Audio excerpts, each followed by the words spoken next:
My name is Innocent Osege, and I work for Human Capital Partners. I'm the managing partner, and in Human Capital Partners, I assist our clients to draw strategy and, of course, to help maximize their human resource potentials. So goal setting is the act of determining what an individual's key result areas must be for the year.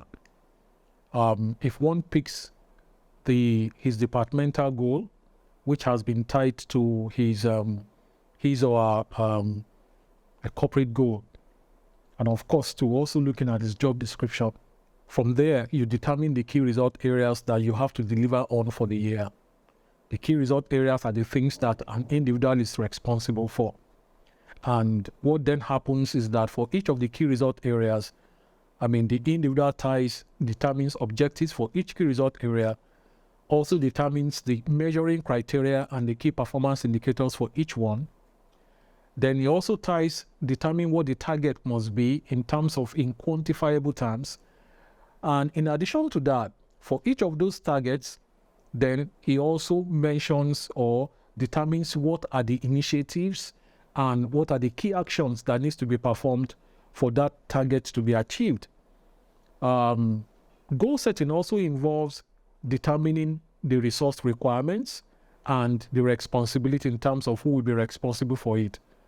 Where goal setting is thoroughly done, you go down into also determining what competencies must be demonstrated to ensure that those key result areas get achieved during the year. And when we're talking about the competencies, you are looking at both the behavioral competencies and the functional competencies demonstrated at the proficiency level associated with the grade level that the individual is operating at that point in time.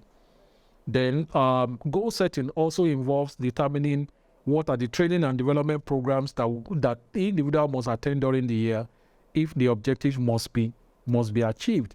So when we put all these things together, that is what goal setting aspect of performance management and performance planning aspect of an individual requires.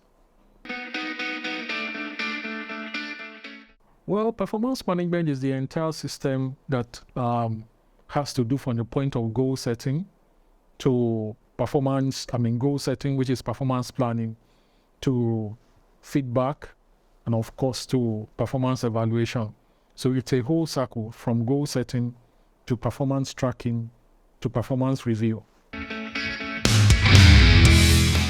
Organizations need performance goals. You need to have performance goals so that everybody knows exactly what they should be bringing in onto the table.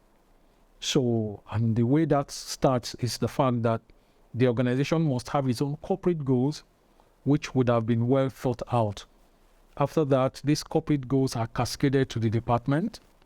And of course, the departmental goals are cascaded to the units, and units then is cascaded to the individuals within the unit. So the reason is to ensure that there is an alignment between what individuals within the organization are doing and what the organization is set to achieve at the end of the year. From psychological point of view, when people don't have goals, they have nothing specifically they are working towards. So the way it impacts it is that it's whatever I have assigned to an individual, that is what is expected to bring to the table. And when each person within an organization does their own part, they would achieve our corporate goals at the end of the day. The main thing that organizations consider when setting goals is what is their priority for the year. Normally, organizations have multi-year goals. We have the medium and long-term goals, and the ones that is meant for the year, those are the key priorities for the year. That's the goals of the organization. That's the corporate goals of the organization. So once you have that, then it is cascaded to the department, like I said the other time, and it must be cascaded to the individuals within the departments. When employees don't set goals, there is no guarantee that the corporate goals will be achieved, particularly where the individual goals are tied to that of the organization. So when people are not achieving their own goals, the organization would fail. Corporate goals are collectively set through their annual strategy sessions. Then that gets cascaded to the heads of departments, who then also take that and then break it into deliverables from the department. The deliverables of the department are shared with everybody within the department, so the individuals.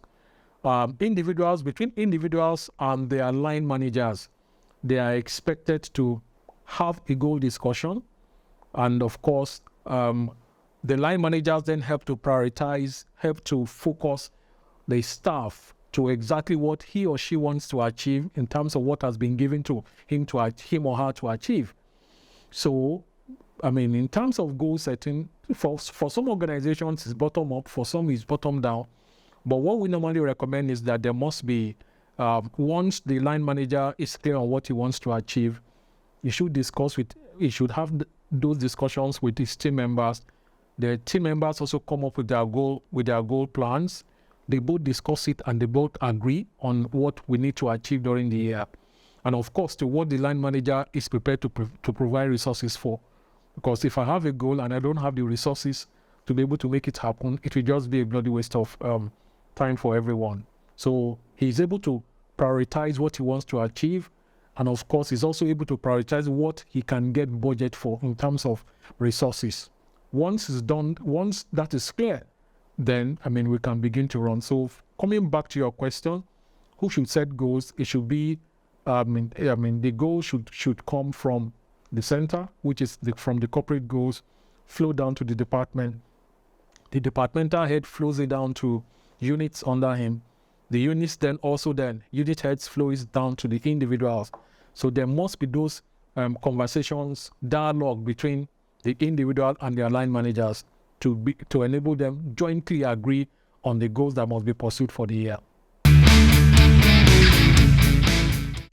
Well, major KPIs for tracking goals has to do with the clear measuring criteria for each key result area that has been set. There are clear targets that must be achieved during the year, and of course too, the initiatives that is tied to each of the targets, and of course the timeline during which certain activities must happen, or else you wouldn't be able to achieve those goals.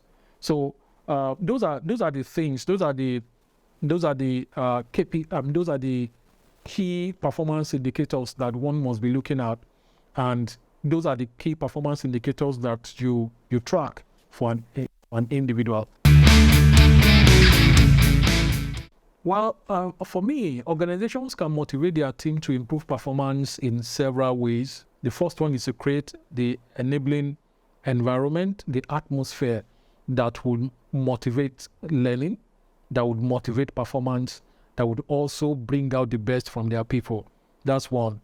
The second thing is the quality of leadership and managerial competence to be able to maximize and manage the human capital with them. That's another thing that organization needs to do. Then organization also needs to train their line managers in the act of performance management so that they can manage the performance of their people from the point of giving them ongoing feedback and rewarding performance. That's the third area that I'm thinking that organizations can do. And of course too, the last but not the least is the fact that whatever organizations have promised their workforce, it's always good for them to ensure that they fulfill those things that have been promised. Because trust is one of the areas that really destroys the motivation of staff to be able to give their best to an organization. So I want to believe that if organizations do this, it will go very far to ensuring that they are well motivated to be able to get their job done and to ensure that corporate goals are achieved at the end of the day. My final word is the fact that, yes, performance management, goal setting, tracking, and reviewing, it's good. But the truth is that not many line managers are able to do this, particularly the area of ongoing feedback, using the GROW model to be able to coach, also being able to provide good feedback to their people. It's one area that I see that is lacking. So if organizations want their performance management system to work very well, you have to train your line managers to be able to make it happen.